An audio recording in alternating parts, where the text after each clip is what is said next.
നിങ്ങൾക്കറിയുന്ന ഏറ്റവും വലിയ ഒരു മഹദിയുടെ പേര് വേണമെങ്കിൽ ഒരു പേപ്പറിൽ എഴുതിയിട്ട് ഇങ്ങോട്ടേക്ക് കൊടുത്തയച്ചാൽ നിങ്ങൾ എഴുതുന്ന മഹദിയുടെ പേരുകൾ ഞാൻ ഇങ്ങനെ ഒന്ന് വായിക്കാം. അതിൽ കാണാം റാബിയത്തുൽ അദവിയ റളിയല്ലാഹു അൻഹ. ഓരോ പരിപാടി ഇശാ നിസ്കാരം കഴിഞ്ഞാൽ ഭർത്താവിനോട് ചോദിക്കും, ഇന്ന് നിങ്ങൾക്ക് എന്നെ ആവശ്യമുണ്ടോ? പിന്നെ ആവശ്യമില്ലാതെ പിന്നെ വെറുതെ പെണ്ണ് കെട്ടണോ? അങ്ങനെ തൻ്റെ ഭർത്താവിൻ്റെ ആവശ്യങ്ങളൊക്കെ നിർവഹിച്ചു കൊടുത്ത് ഭർത്താവ് ഉറങ്ങിയാൽ ഭാര്യ എഴുന്നേറ്റ് കുളിച്ച് വൃത്തിയായി പിന്നെ സുബി വരെ ഇബാത്ത്. ഇതാ റാബിയ ബീവിയുടെ ജീവിതം. അല്ലാതെ നീ വരുന്നില്ലേ, നിങ്ങൾക്ക് അടുത്തോളി അങ്ങ് ചൊല്ലാനുണ്ട്, ഈ ഓൺലൈൻ യൂണിവേഴ്സിറ്റി തുടങ്ങിയ കോഴ്സാണത്. അത് ശരിയല്ല. കുടുംബജീവിതത്തെ തകർക്കുന്ന ഒരു പദ്ധതിയിലും നമ്മൾ പെടരുത്. ഇത് ബസ്രയിലുള്ള മഹദിയാണ് റാബിയത്തുൽ അദവിയ എന്ന് പറഞ്ഞാൽ. ഇനി ഷാമിൽ ഇതേ പേരിൽ സൂഫി വനിതകളിൽ പ്രധാനിയാണ് റാബിയത്തു ഷാമിയ റളിയല്ലാഹു അൻഹ. ആ മഹദിയുടെയും പരിപാടി തന്നെ. അത്വബഖാത്തുൽ വുസ്തയിൽ ഇമാം ഷഅറാനി റളിയല്ലാഹു അൻഹു പറയുന്നുണ്ട്, ഭാര്യ ഈ മഹദി കുളിച്ച് വൃത്തിയായി ഭർത്താവ് ആകർഷിക്കുന്ന വിധത്തിലുള്ള നല്ല ഡ്രസ്സ് ധരിച്ചിട്ട് ഭർത്താവിൻ്റെ അടുത്തേക്ക് പോകും. അതിൻ്റെ ഷറഹ് എഴുതുമ്പോൾ എഴുതേണ്ടത് കരിമ്പം കുത്തിയ നിസ്കാരക്കുപ്പായി ഒഴിവാക്കുന്നു. അതാണ് അതിൻ്റെ ഷറഹിൽ വരേണ്ട വ്യാഖ്യാനം. ഇതുവരെ അത് ആരും എഴുതിയിട്ടില്ല. അങ്ങനെ ആരും എഴുതുന്നുണ്ടെങ്കിൽ എൻ്റെ വക ഒന്ന് കോൺട്രിബ്യൂട്ട് ചെയ്തതാണ്.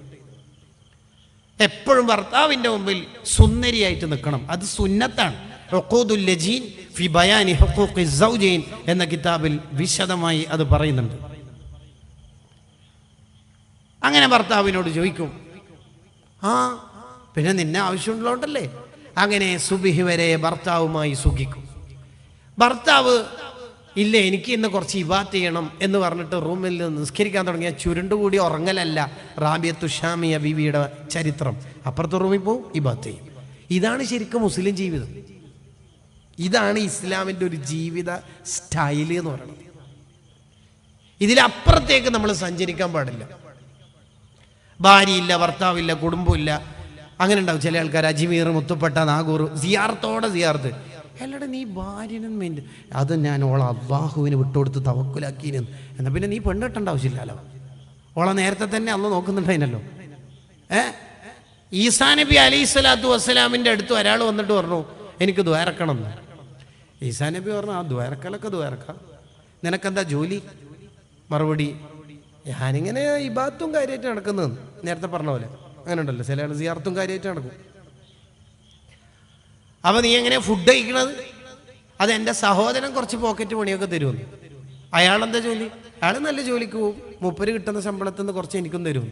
ഈസാ നബി അലൈഹി സ്വലാം നിലപാട് പറഞ്ഞു കൊടുക്കുന്നുണ്ട്, വഹു അഅബദു മിങ്ക, അയാളാണ് അള്ളാഹ്ക്ക് നിന്നേക്കാൾ ഇഷ്ടപ്പെട്ട ആള്. കണ്ടോ? അപ്പൊ ഇതൊക്കെ ഇബാദത്താണ് എന്ന് നമ്മൾ തിരിച്ചറിയണം. അതോടൊപ്പം തന്നെ ചെയ്യുന്ന ഇബാദത്ത് സ്ഥിരം കൊണ്ട് നടക്കാൻ നോക്കണം. ഒരു ഫാത്തിഹ എപ്പോഴും ജീലാനി തങ്ങൾക്ക് ഓതുന്നുണ്ട്, അത് കൊണ്ട് നടക്കാൻ കഴിയുന്ന ഒരു ചെറിയ ഇബാദത്ത്. അത് കൃത്യം കൊണ്ട് നടന്നാൽ നമ്മളും ജീലാനി തങ്ങളും നല്ല ബന്ധമായിരിക്കും. അല്ലാതെ ജീലാനി അനുസ്മരണ പ്രഭാഷണം കേൾക്കുമ്പോൾ സ്പാർക്കായിട്ട് ഡെയിലി 5 യാസീനെങ്കിലും ബഗ്ദാദിലേക്ക് വിടണമെന്ന്. ഓക്കെ, തുടങ്ങി 2 ദിവസം ഭയങ്കര. അപ്പോൾ ജീലാനി തങ്ങൾ സജീവമായിട്ട് വന്ന് പിന്നെ മൂപ്പര് നോക്കുമ്പോൾ 3 ദിവസം കഴിഞ്ഞിട്ട് ഡൗൺ ആയി. പിന്നെ മൂപ്പര് ഉണ്ടാവില്ല. ജീലാനി തങ്ങൾക്ക് ഇത് എടുത്ത് പോയി കുറേ നേരം വെയിറ്റ് ചെയ്ത്. അതാണ് നവവി ഇമാം പറഞ്ഞത്, നന്മ എഴുതുന്ന മലക്കളുമായി സ്ഥിരം ബന്ധമുണ്ടാക്കാനുള്ള വഴിയാണ് ചെയ്യുന്ന ഇബാദത്ത് സ്ഥിരം ചെയ്യുക. വഇൻ ഖല്ല, അത് എത്ര കുറച്ചാണെങ്കിലും ശരി. റബീഉൽ അവ്വൽ വരുന്നത് കുറച്ചാണെങ്കിലും ഡെയിലി മൗലിദിന്റെ ഒരു ഭാഗമെങ്കിലും ചെല്ലുക, കൊണ്ട് നടക്കാൻ നമ്മൾ ശ്രദ്ധിക്കുക.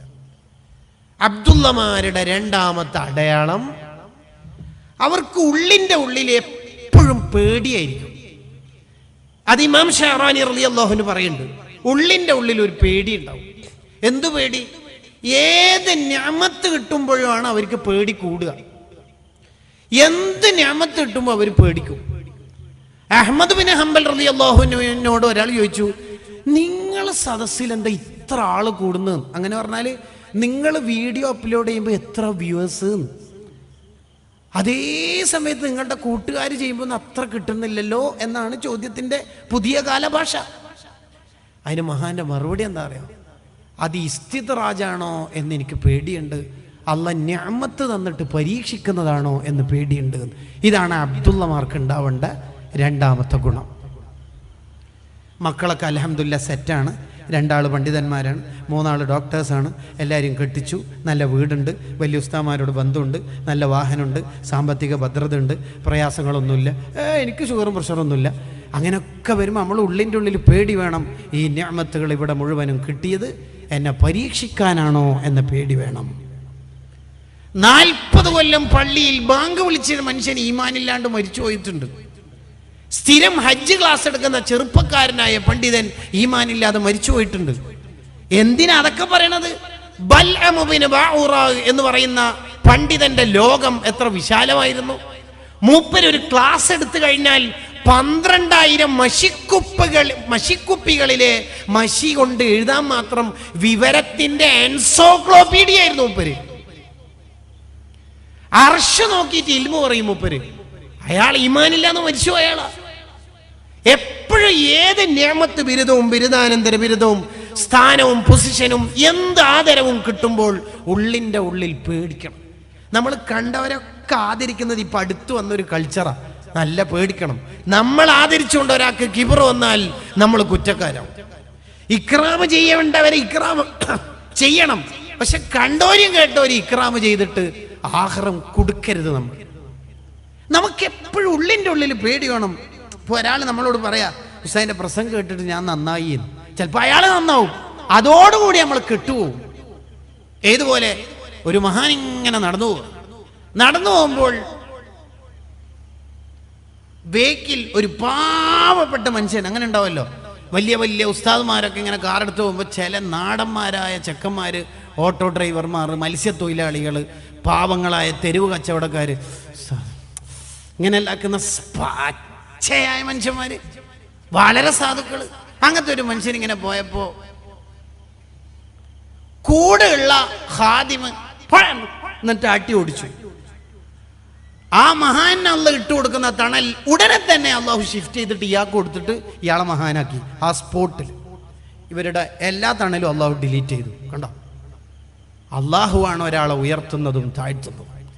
സലീഖ എന്ന പെണ്ണ് കൊട്ടാരത്തിന്റെ അധിപതിയായിരുന്നില്ലേ? 3 കൊട്ടാരങ്ങളുടെ രാജ്ഞിയായിരുന്നില്ലേ? യൂസുഫ് നബി അലൈഹിസ്സലാം 13-ാം വയസ്സിൽ പൊട്ടക്കിണറ്റിലല്ലേ ഉണ്ടായിരുന്നത്? എന്നിട്ട് സിംഹാസനത്തിലേക്ക് എത്തിച്ചില്ലേ? ധനമന്ത്രിയാക്കിയില്ലേ? മിസ്റിലെ, ഈജിപ്തിലെ. അന്ന് ധനമന്ത്രിയായിട്ട് 200 പട്ടാളക്കാരുടെ കൂടെ കുതിരസവാരി നടത്തുകൊണ്ടിരിക്കുമ്പോൾ വഴിയോരത്തുനിന്ന് ഒരു പിച്ചക്കാരിങ്ങനെ തളിയെടുത്തിട്ട് ചില്ലറെടുത്തിട്ട് എന്തേലും തരുമോ എന്ന് ചോദിക്കുമ്പോൾ ശ്രദ്ധിച്ചപ്പോൾ നോക്കിയപ്പോൾ അത് സലീഖയായിരുന്നു എന്ന് റൂഹുൽ ബയാനിൽ കാണാം. താഴെയുള്ള ആളെ മുകളിലും മുകളിലുള്ള ആളെ താഴെയൊക്കെ ഇറക്കാൻ അള്ളാഹ്ക്ക് കറക്റ്റ് അറിയാം. അത് കളിക്കാൻ നിൽക്കരുത്. നമ്മുടെ ഉള്ളിൽ നമുക്ക് എന്തെങ്കിലും കിട്ടുമ്പോഴേക്ക് സംഭവമാക്കരുത്. ഉസ്താദ് മന്ത്രിച്ച വെള്ളം കൊണ്ട് എൻ്റെ ഭാര്യൻ്റെ അസുഖം മാറി എന്ന് തോന്നുമ്പോൾ പറയുമ്പോൾ നമുക്കുള്ളിൽ കിബർ വരരുത്. അതാണ് ആര്യത്ത് സ്വലാത്തിന്റെ വർക്കത്താ. ആ വർക്കത്ത് നമ്മളെ വർക്കത്താക്കരുത്. പലപ്പോഴും യൂട്യൂബ് ചാനലുകാർ അത് സംഭവിക്കുന്നുണ്ട്. ഹദ്ദാദിന്റെ വർക്കത്ത് സ്വന്തം വർക്കത്താക്കരുത്. അതാ ദിക്റിന്റെ വർക്കത്താണ്. അതാ ദിക്റിന് വിട്ടുകൊടുക്കേണ്ടതാണ്. അതിൻ്റെ ഇടയ്ക്ക് ഞാനൊരു കാര്യം പറയാം. നമ്മളെക്കുറിച്ച് നമ്മളെ ഭാര്യമാർക്ക് ആ കോൺഫിഡൻസ് ഉണ്ടാവും വേണം. എന്ത്? ഇപ്പം നമ്മളോട് ഭാര്യ പറയണം, ഒരു ഗ്ലാസ് വെള്ളം തന്നിട്ട് ഏതെങ്കിലും ഒരു നല്ല മനുഷ്യനെ കൊണ്ട്, ഉസ്താദൊന്നാവണ്ട, അലിമൊന്നാവണ്ട, ഒരു നല്ല ഒരാളെ കൊണ്ട് ഈ വെള്ളം ഒന്ന് വന്നിരിപ്പിക്കുമെന്ന്. അതിൻ്റെ അർത്ഥം മനസ്സിലായ? നിങ്ങളൊന്നിനും കൊള്ളൂലോ. ഏറ്റവും ആദ്യം റാങ്ക് വാങ്ങേണ്ടത് ഭാര്യൻ്റെ അടുത്താണ്, നാട്ടുകാരുടെ അടുത്തുനിന്നല്ല. ആദ്യത്തെ റാങ്ക് കിട്ടേണ്ടത് ഹൈറുക്കും ലി അഹ്ലി, ഭാര്യൻ്റെ അടുത്ത്.